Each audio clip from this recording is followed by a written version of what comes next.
Looks good. Place that up in the thing. With the thing. The thing of the thing. Hold up. There it is. What's up, my people? This is ShowBizz the adult. Alright, man, look. Hold up. That little fire ain't burning how I want it to burn.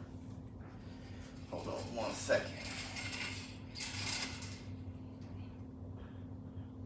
There you go. Get in there.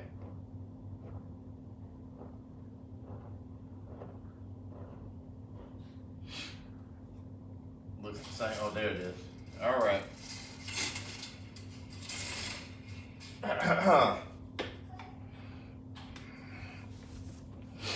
I got my pajamas on. What's up, my people? This is ShowBizz the adult. All right, man. Look, I had a show business partner. In my comments, he asked me to speak on my life story, speak on how I've reached this point, me from the beginning up to now. And I was a little bit like, I'm not sure if anyone's interested in that, but he said that people would be interested, okay? And I'm not going to put him on blast, but he said it in the comments, so I'm going to do this. So, coffee. Oh. We have time. We have time.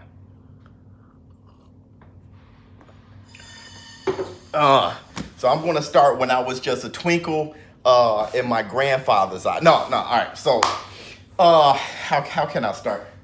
I guess, why would you be interested in...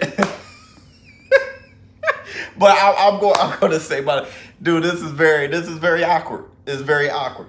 All right. So let's start from the beginning. Well, the foundation or the most impactful thing happened before I was born. Okay, my father, he passed away when my mother was pregnant with me. Okay, so I never met my father. So that was a very impactful thing. It's kind of like Creed. It's like Creed, right? So there was a void that I was always trying to fill. Okay, and it's one of those things that you never really fill it. You try to find this person to fill it. You look at your oldest brothers. I have 2 older brothers. I look at one of them to fill it. You know, I kind of put together this father figure or someone who represents manhood that I can kind of replicate, right? And I wanted to do it myself. Everything that my father achieved at a certain point, I wanted to achieve those things, and everything that he wanted to achieve, I wanted to live my life to where I was able to achieve those things. And honestly, I was so gun-ho about it. I'm so focused on it that I'm actually doing it. You know, even the little things that he wanted, the way he wanted his house to look, the way I asked many questions, and you know, it's a thing. Okay, if anyone, you know, never met their father, any man who never met their father or woman who never met their mother, it's one of those things. Okay, you look in the mirror and you try to figure out who you are. So that really pushed me, and one of the things that he was about was combat and physicality. Okay, he was in Taekwondo, entrepreneur, all those things. Okay, and my brothers though, my 2 older brothers, and for years I envied them. They were raised by him and my mother, and so they got to know him.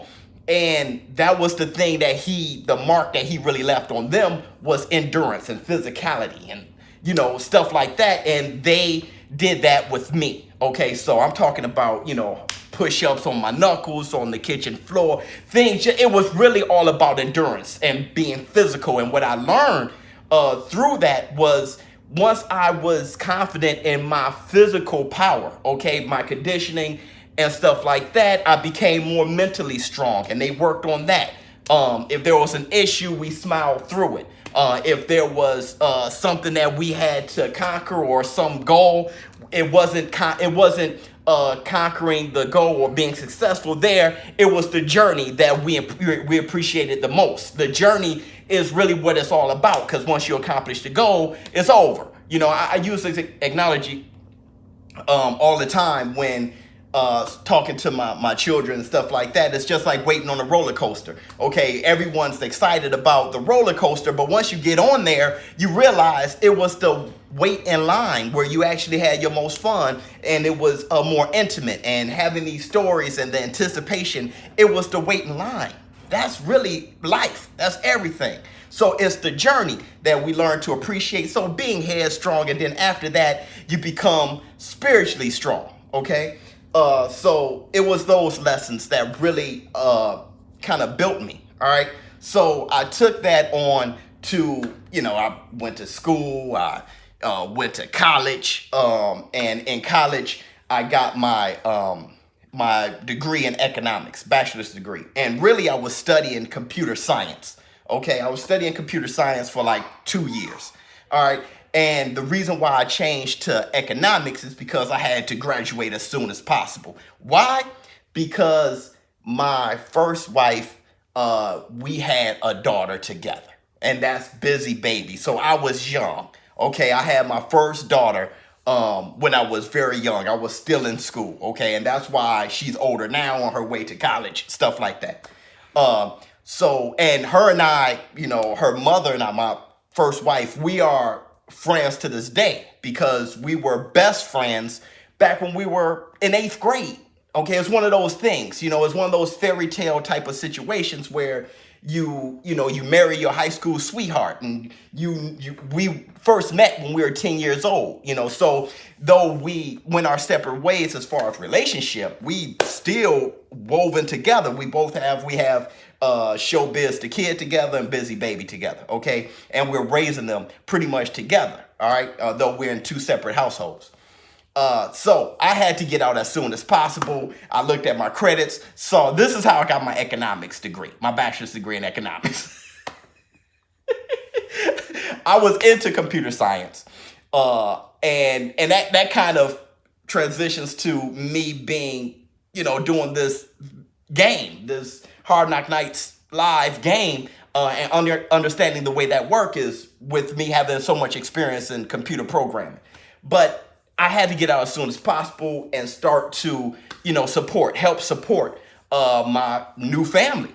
Okay, so, we were married, we got married, and I switched to economics because most of my credits were there, and I graduated with an economics degree, not knowing exactly what I want to do. All right, so I got my job, was there for years, and then me and, I had ShowBizz the kid.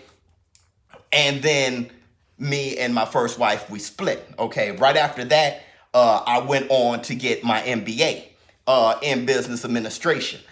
She actually, same thing. She went, very strong individual, got her MBA, got a house of her own, did her thing. So I went to get my MBA. And while I was doing that, pursuing my MBA, I bumped into Miss Biz. Okay, and really, there was a lot of things about her that, I only had one woman in mind, from adolescence up. And then I meet somebody who is very much like me. She's in boxing herself, very much a nerd herself, we connected. All right. Needless to say, we've been together ever since. But I pursued my MBA. We boxed together. She almost knocked me out. Y'all remember that story, right? And, I successfully got my MBA, got a house together. And I leveraged my master's to get the job that I have working for the FDA. Okay, so needless to say, I've done pretty well. And and I tell people, school works. Okay, really, the fairy tale is real. You go to school, you get a degree, and you make money. The fairy tale is real. All right. So without YouTube and without the game and whatever, I succeeded. I did pretty well by leveraging my degrees. All right. But that isn't what I am. Okay. What I do isn't exactly what I am. What I am is this personality, is this happy-go-lucky, cheerful, always find a reason to laugh. I mimic everything I look at. I walk around the house mimicking things. Since I was a young boy, my mother used to tell me, hey, you're not getting paid. Okay. She used to say, sit down, who you performing for? You're not getting paid. Okay. So I was always performing, always, just doing this theatrical. And my biggest influence for all that is Michael Jackson, man. That's, look, I came up through the 80s, okay? And PYT, Human Nature, the Thriller album, Off the Wall. I'm talking about everybody was Michael Jackson. I thought I was Michael Jackson, okay? So his happiness, or at least what I saw on TV, I tried to do that. I was constantly doing the Michael Jackson, and what I thought he was always was very happy-go-lucky and happy, and for some reason that rubbed off on me to where I'm always energetic, always happy, always performing. I guess I go about my life the way you perceive Michael Jackson to go about his. All right, so so he was my biggest influence as far as just being impactful as a performer or whatever. So that's really what I am. On top of that, you have the performing side that I really love doing. And then you have the physical side I came up with that was passed down by my mother too. My mother being, she was a single mother with 3 sons. Okay. That on top of, my father and what he was about, especially with the Taekwondo and stuff like that. Anything that was combat, I was into. And, I've boxed, I've done Taekwondo, I've done jujitsu, so what combat is really a big part of what I am as well. So you got that, you got the performance side, you put that together, and then you have this, all right? The name, ShowBizz the Adult. Many of you already know that was my rap name. I was a rapper, okay? I was a rapper since 16 years old. That was another thing that I was doing. I thought I was going to be the next Nas. All right. So, me, Black Sun, we were a duo rap group. And he's still doing it now. He has music out, albums out, stuff like that. We had a rap group called Black Business. So me being Show Business, him being Black Sun, you have Black Business. All right. So, that's where ShowBizz the Adult came from. That's really just my rap name, and I took that and I stayed with it. Why change? Why try to come up with a boxing name? I don't know. I've been ShowBizz for so long that I just kept it as ShowBizz the Adult. Decided to do a YouTube channel of boxing because I've been talking boxing, speaking boxing constantly, and I just started last year. And it's just, I'm at almost 13K subscribers in a year. A lot of you guys, my show business partners that have been here since the very beginning, just saw the growth. I mean, it's been really steep. I shot very quickly, and I don't know, my channel has gone through many different stages. But very early in the game, Q, the lead developer of Hard Knock Nights Live, he contacted me and he thought that I'd be perfect for this game. Because at the very beginning, I spoke on Fight Night, I spoke on Project Boxing, I spoke on any boxing games that was coming out. I spoke on the Creed boxing game. I even played Fight Night. I went out, you guys remember the video where I went and I bought, PlayStation, all the Fight Nights. I bought Fight Night Round 3, 4, Fight Night Champion. I was really about filling that void of a 10-year gap of not having a boxing game. Okay, so, I just wanted to fill that void. Q, he saw that. He thought that I would be perfect for his game, and that's how Hard Knock Nights Live came about. He flew me out to Canada. And we had that whole conversation. We met boxers, we did this, and it just really flourished. And a lot of you guys were very interested. So definitely thank all my show business partners who've been extremely interested this whole time. I know it's been a year, but that's how games are developed. It doesn't happen like that. When I first mentioned the game, we were at the very infancy stage. It's it just started. It was almost just an idea when I first mentioned it. okay, just to see how you guys would respond to it.